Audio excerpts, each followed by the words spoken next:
오늘이 2월 마지막 날 2월 28일입니다. 오늘이 지나고 내일이면 3월이 시작됩니다. 새봄을 맞이합니다. 이제 봄이 되면 따스한 햇살이 우리 어깨 위에 내려쬐입니다. 겨울 내내 찬바람에 시달리던 나뭇가지에는 아주 신선한 연두빛 새싹이 돋습니다. 이 3월, 지금으로부터 102년 전, 정확하게 1919년 3월입니다. 그때 봄이 왔으나 우리 민족의 삶은 여전히 추운 한겨울이었습니다.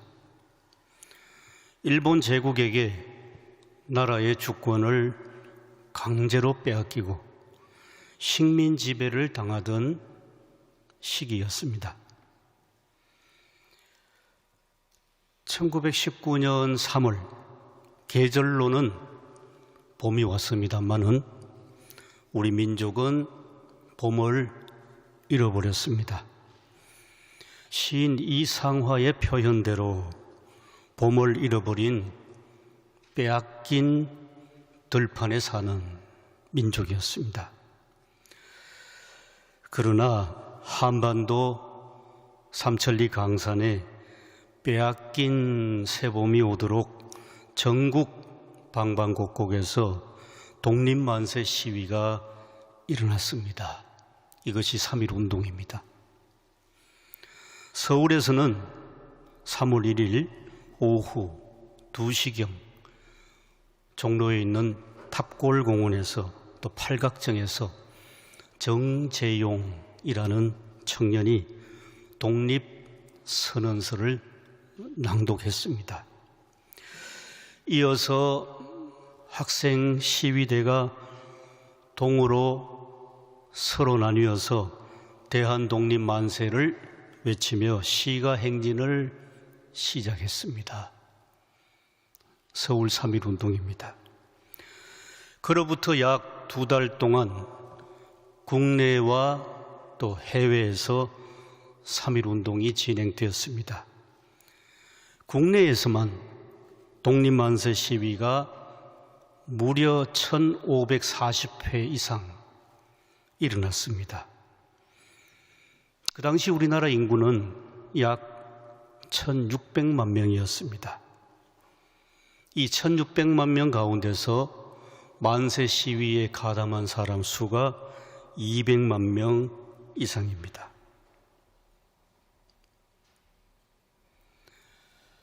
우리나라 사람 7, 8명 중에 한 사람이 만세 시위에 가담했다는 통계입니다. 또 그 당시 기독교 교인은 얼마인가? 약 29만 명이었습니다. 전체 인구의 1.8%. 기독교인은 그 당시에 사회적으로 소수자로 살았습니다. 그런데 만세 시위자 가운데서 약 30%가 교인이었습니다. 게다가 체포되고 투옥당한 사람의 수는 20%였습니다. 이 통계 수치가 우리에게 대단한 의미를 지금 말해주고 있습니다.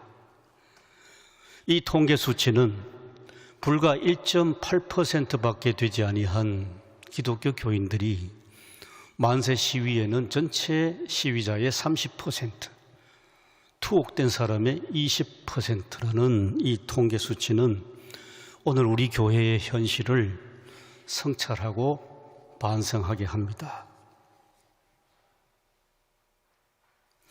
당시 1919년 그 무렵의 교회는 불과 2% 미만의 사회적 소수가 기독교인이었습니다마는, 그런데 3.1 운동 참여인은 다수였습니다.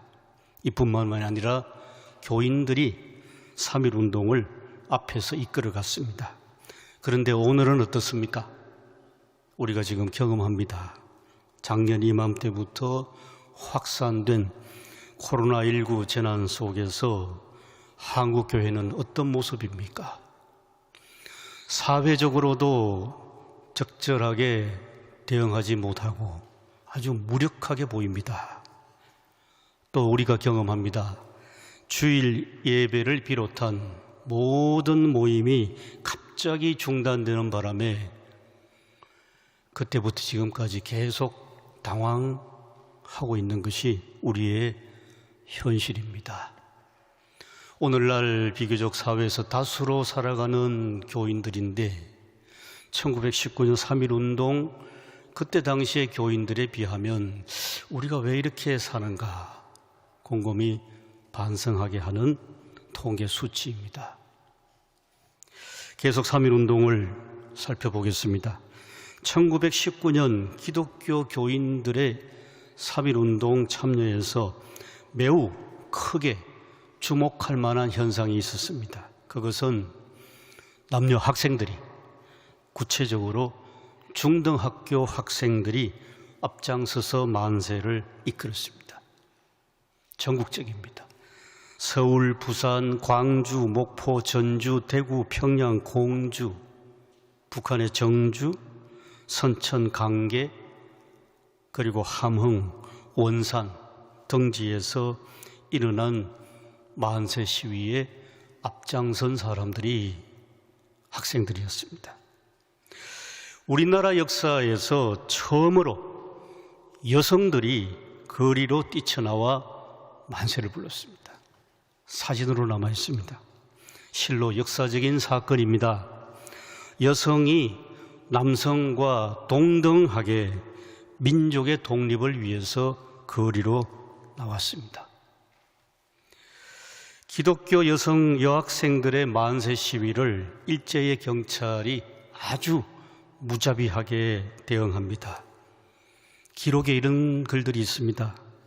일제 경찰은 시위하는 여학생들을 군홧발로 걷어차고 허리에 차고 있던 군도를 꺼내들어서 몸을 찌르고 체포했습니다. 경찰서에 잡혀간 여학생들은 취조받는 가운데 하나도 예외 없이 모두 다 빨가벗겨졌습니다. 3월이면 꽤 추웠답니다. 그런데 그 날씨 속에서 몸에 아무것도 걸치지 못한 채 취조를 받습니다. 그리고 신체를 밧줄로 결박해서 의자에 앉혀놓고 여성의 몸을 담뱃불로 찢기도 했습니다. 참 잔인했습니다. 끔찍합니다. 이화여대의 이화인은 3.1운동에 앞장선 유관순을 잘 기억하고 있습니다. 유관순은 열사로 불립니다. 유관순 열사는 이화학당에 1916년 입학했습니다. 1916년 3.1운동 때 친구들과 5인 결사대를 조직해서 만세운동에 참여했습니다. 이후에 휴교령이 떨어지니까 고향인 천안으로 내려가서 만세운동을 주도하다가 서울 서대문 형무소에 수감되고 1920년에 순국했습니다. 지금 정동에 있는 이화박물관이 3.1운동의 현장을 정언합니다. 또 정동에 있다가 종로 5가로 옮겨간 정신여학교의 김마리아 선생이 여성독립운동 조직체인 대한민국 애국부인회를 조직했습니다. 김마리아는 그해 11월 28일 종로경찰서로 연행됐습니다. 함께 신의경, 김영순, 정선희, 이혜경도 연행됐습니다. 대한민국 애국부인회가 조직되었던 건물이 지금도 있습니다. 그 이름이 세브란스관입니다. 지금 현재 종로 연동교회 곁에 붉은 벽돌 3층 건물이 그때의 역사를 정언해주고 있습니다. 김마리아는 모진 고문으로 인하여 신체가 망가졌습니다. 더 이상 여성의 몸으로 살아갈 수 없게 됐습니다. 그 김마리아가 이런 말을 남겼습니다. 나는 대한의 독립과 결혼했다. 남성과 결혼하는 여성이 아니라 대한의 독립과 결혼했다. 여성의 신체가 망가진 김마리아의 외침이었습니다. 그런 처절한 김마리아의 말을 새기면서 우리는 오늘 본문 말씀을 마음에 새깁니다. 현재의 고난은 장차 우리에게 나타날 영광과 비교할 수 없도다. 김마리아에게는 체포, 연행, 취조, 고문당하는 현재의 고난이 장차 우리 민족에게 나타날 독립의 영광과 비교할 수 없는 그러한 일생을 살았습니다. 좀 더 깊이 보겠습니다. 1919년 3.1운동에 참여한 기독교 교인들이 독립 만세 시위에 참여하면서 무엇을 바라고 무엇을 희망했던가? 첫째로는 교인들의 3.1운동은 일제의 식민 지배에서 해방되는 것이 목적이겠습니다마는 그것만은 아니었습니다. 그리고 망해버린 대한제국을 회복하자는 것도 아니었습니다. 대한제국은 약 10년 전 1919년에 일본에게 강제 합병되면서 몰락했습니다. 그 제국의 황제였던 고종께서 방금 1919년 1월에 세상을 떠났습니다. 전국에서 수많은 사람들이 서울로 왔습니다. 고종이 살던 덕수궁 앞 대한문에서 문상하며 애곡했습니다. 고종이 독살당했다는 소문이 파다하게 퍼졌습니다. 그래서 문상객들의 슬픔은 나라를 잃은 통한에다가 일제를 향한 분노로 확대됐습니다.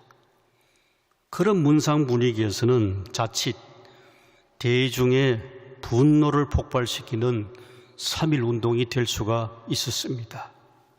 그래서 3.1운동은 몰락한 대한제국을 회복하려는 독립운동으로 가기가 쉬웠습니다. 이러한 문상 분위기에서 기독교인들의 3.1운동은 그것이 아니었습니다. 몰락한 대한제국을 회복하자는 독립이 아니었습니다. 그것이 아니라 새로운 나라, 미래의 나라를 건설하려는 3.1운동이었습니다. 그러면 어떤 미래인가? 놀라운 역사적 이야기가 여기서 나옵니다. 그 미래는 교회에서 이미 시작이 됐습니다. 제가 예를 들어 설명을 좀 해드리겠습니다. 1904년 지금 종로에 있는 연동교회에서 일어난 일입니다. 교인들이 투표를 해서 교인 대표인 장로를 선출했습니다. 처음입니다. 그런데 우리나라 전체를 한번 역사적으로 생각해 보십시오. 조선시대 500년 역사 속에서 왕을 선거로 뽑았다는 게 없지 않습니까? 조선시대 500년 역사 속에서 아직 한 번도 선거도 투표도 해보지 아니한 이 나라이고 이 나라의 국민, 그러한 상황인데 이제 1904년 교회에서는 전체 교인들이 투표를 통해서 교인 대표를 선출했습니다. 이것이 뭐겠습니까? 대의민주주의 제도가 교회에서 시작됐다는 말씀입니다. 아주 흥미로운 점은 또 있습니다.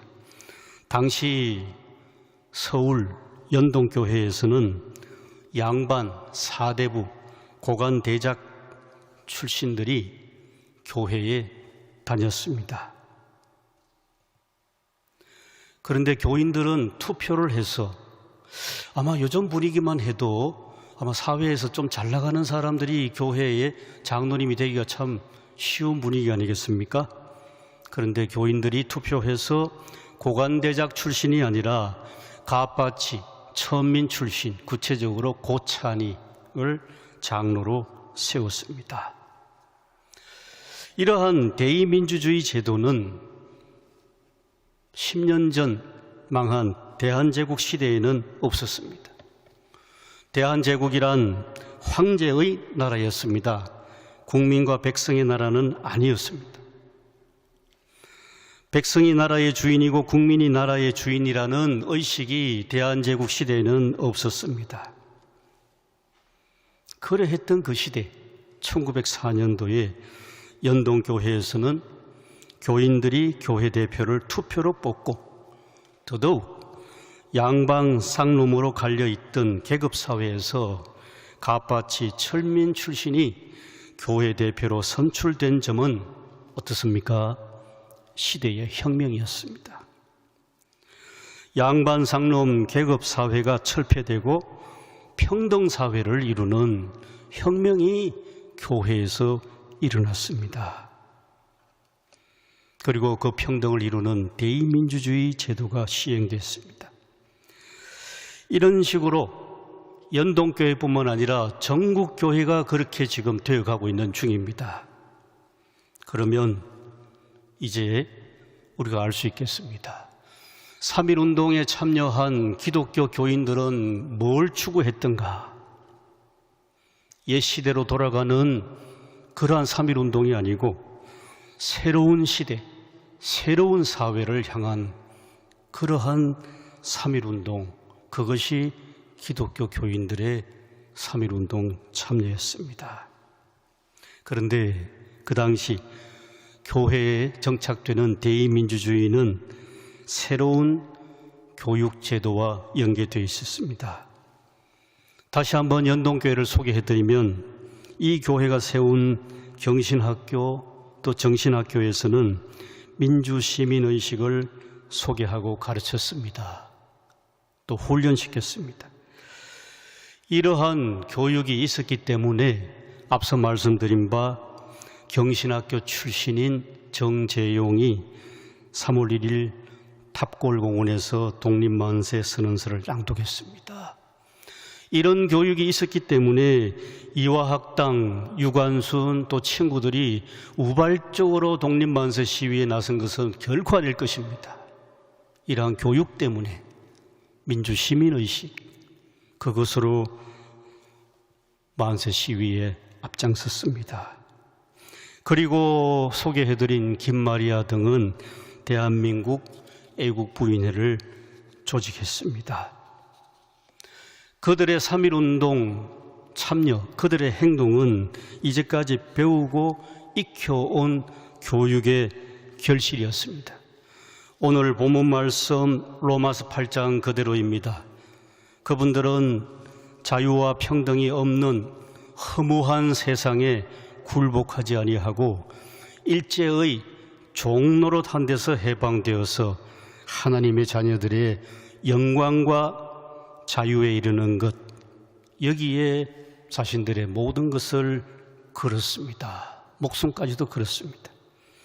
그러므로 기독교 교인들이 3.1운동에 참여한 것은 한 번 더 말씀드립니다.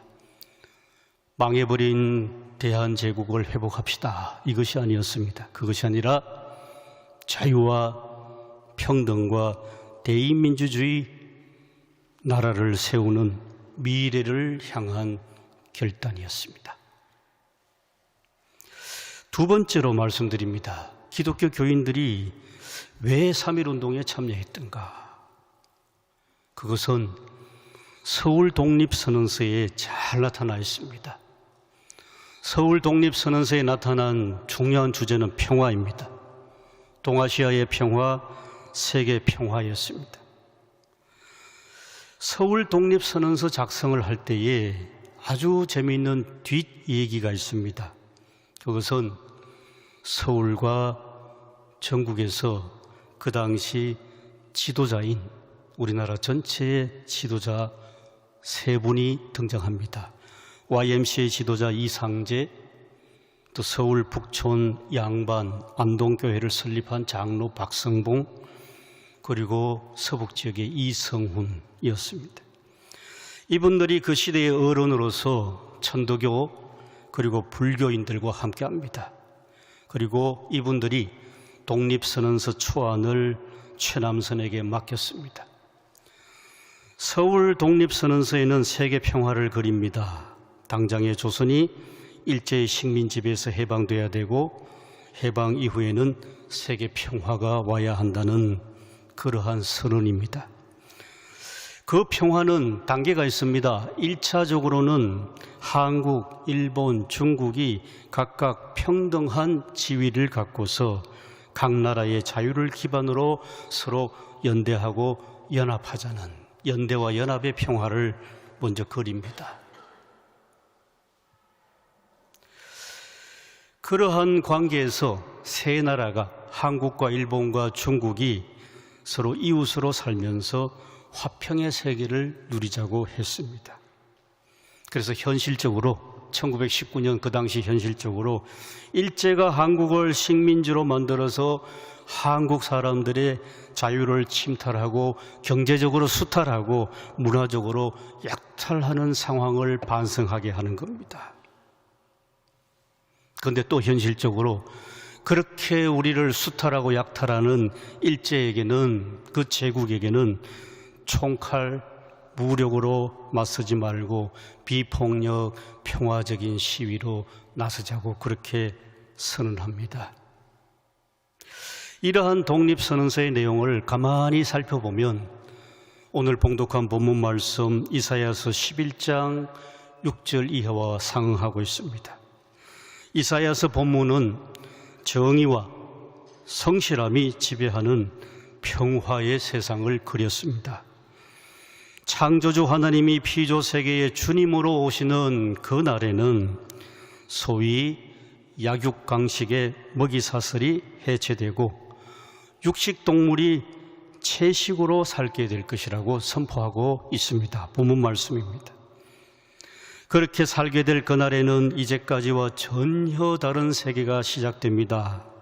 이제까지는 이리가 양을 잡아먹고 표범이 염소를 사냥하고 사자가 송아지를 노리는 아주 위험한 세상인데, 그날에는 사나운 육식 짐승과 연약한 초식 짐승이 더불어 사는 안전한 세상이 온다는 선포가 이사야서 11장입니다. 사자가 소처럼 풀을 먹는 체질적 변화가 옵니다. 이사야서 11장에서 말씀하시는 평화는 위험한 세상이 안전한 세상으로 변화되는 것입니다.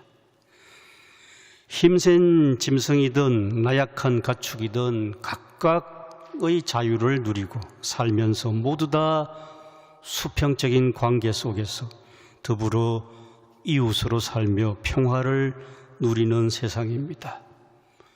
오늘 본문 말씀은 그 평화의 세상은 어떻습니까? 여호와를 아는 지식으로 충만하다고 했습니다. 여호와를 아는 지식이란 것은 하나님의 공의가 세상에서 정의로 실천되는 그런 세상입니다. 이처럼 구약 성경 이사야서 11장에 선포된 평화는 인간 개인이나 세계 인류로 하여금 살아가는 방식을 바꾸게 합니다. 지금까지 인간의 생존 방식은 어땠습니까? 지금도 그렇습니다만은 다른 피조물을 희생시켜서 나의 발전을 도모하고 이웃 나라를 정복해서 나의 번영을 추구해 왔습니다. 이런 생존 방식은 전적으로 자기중심이고 또 반생명적입니다.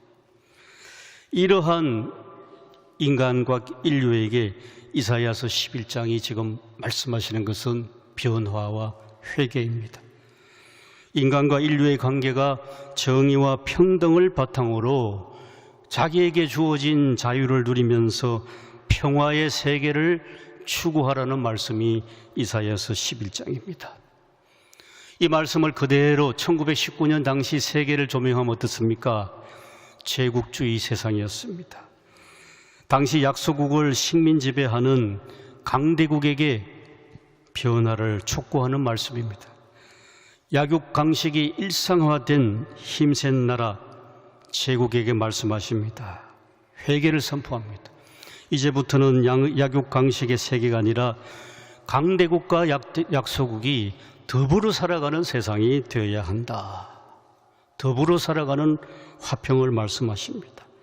그래서 그 말씀 그대로 이리가 어린 양과 함께 살고 표범이 어린 염소와 함께 누우며 송아지와 어린 사자와 살진 짐승이 함께 이웃으로 지내는 세상을 말씀하십니다.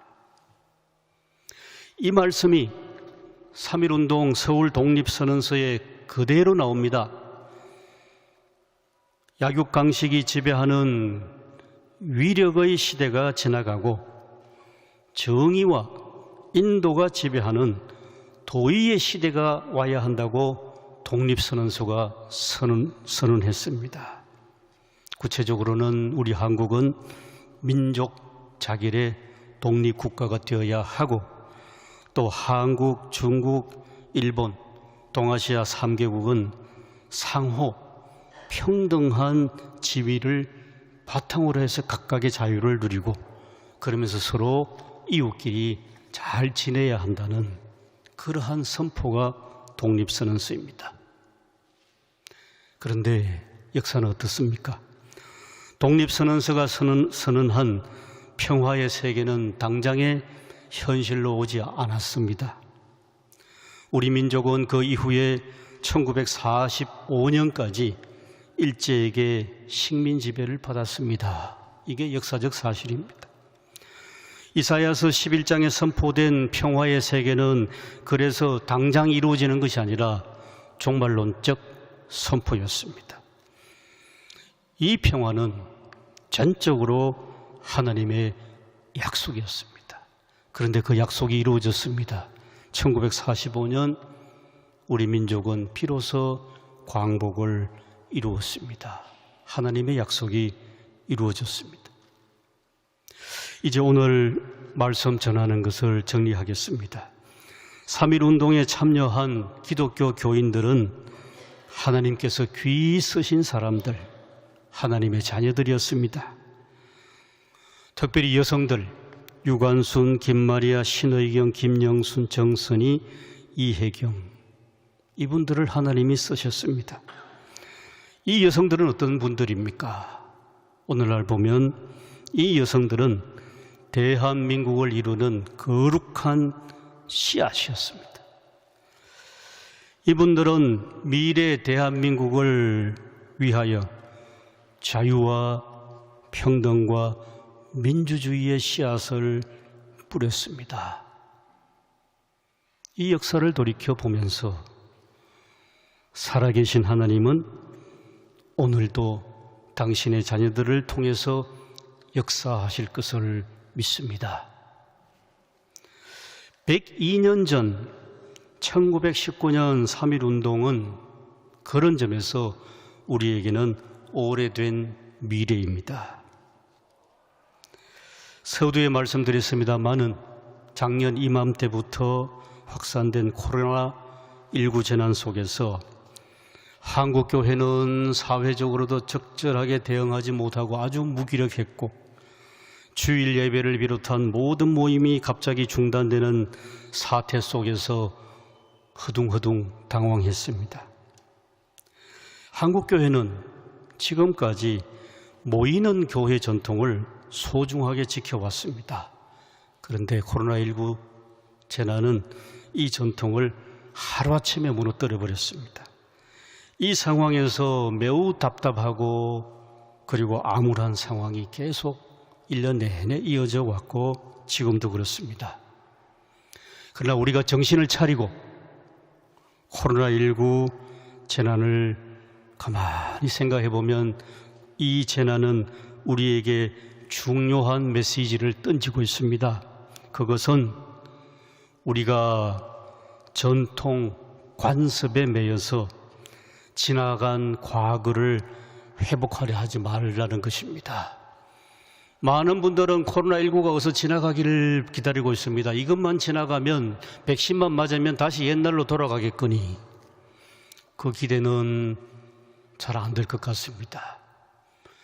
과거로 돌아가는 것이 아니라 코로나19는 우리에게 고통스럽고 힘들지만은 미래로 나아가라는 신호이고 사인입니다. 이 사인을 예민하게 파악해야 됩니다. 현재 대한민국 사회는 어떻습니까? 저출산, 인구 감소, 초고령 사회로 진입, 각자 도생의 무한 경쟁, 게다가 기후위기 등등으로 넘어가야 할 높은 산들이 참 많습니다. 숨가쁩니다. 이러한 시대 상황에서 하나님께서 3.1 운동을 통해 뿌려놓은 거룩한 씨앗은 지금도 자리고 있으리라 믿습니다. 그 씨앗은 자유와 평등과 평화 그리고 생명입니다. 오늘 봉독한 이사야서 11장에 선포된 샬롬의 세상입니다. 하나님은 살아계십니다. 그 하나님께서 1919년 3.1 운동에 당신의 자녀를 일으키신 것처럼 오늘도 우리 믿는 사람들 하나님의 자녀를 생명, 자유, 평등 그리고 평화의 세상을 위해 사용하시리라 믿습니다. 기도드리겠습니다. 사람이 만일 온 천하를 얻고도 자기 목숨을 잃으면 무엇이 유익하리요 말씀하신 예수님, 저희들에게 믿음을 일깨워 주시고 신앙의 눈을 뜨게 해 주시어서 저희가 세상의 안위와 안락을 쫓지 말고 우리 자신을 부인하고 우리의 십자가를 지고 우리 주님 예수를 따르게 해 주시옵소서. 우리의 믿음의 선조, 3.1 운동에 참여한 믿음의 선조를 따라가게 해 주시옵소서. 예수님 귀하신 이름으로 기도드렸습니다. 아멘.